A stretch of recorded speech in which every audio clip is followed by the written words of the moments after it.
Guys গেছিলাম পিভিআরে ধুরন্ধর 2 দেখতে। Show ছিল 11:15, 11:15, আর বেরিয়েছি 3:44 এখন। তো দেখো রাস্তাঘাট পুরো ফাঁকা, একা একাই হেঁটে যাচ্ছি।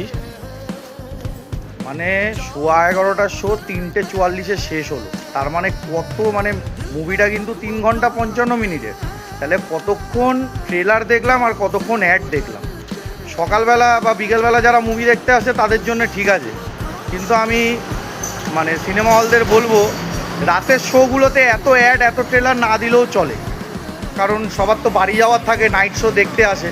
তা আমি 11:15টার একটা শো দেখতে এসেছি, এখন ভোরবেলা বাড়ি ফিরছি।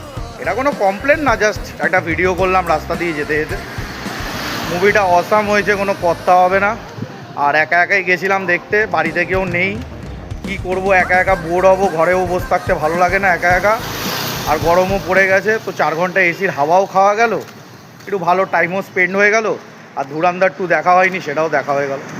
তো অসাম মুভি, যারা এখনও দেখোনি দেখতে চলে যাও, আর যারা দেখে ফেলেছো তারা তো মানে আর কিছু বলার নেই।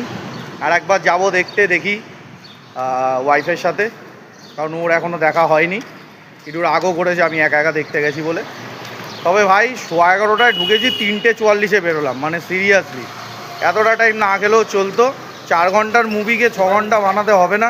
2-2.5 ঘন্টার মুভিটা 3 ঘন্টা হয় চলে, কিন্তু 4 ঘন্টার মুভিটাকে 5 ঘন্টা বানানোর কোনো দরকার মনে হয় না পরে। যাই হোক, ওভারঅল অসাম এক্সপিরিয়েন্স, একা একা দেখলাম অনেক দিন পরে সিনেমা, আর খুব ভালো লাগলো মুভি। মানে জাস্ট গুজবাম, মানে দারুণ দারুণ দারুণ। আর অনেকটাই টাইম চলে গেল, ভোর হয়ে গেছে, এখন বাড়ি ঢুকবো। তো সবাই ভালো থেকো, গুড নাইট, টাটা।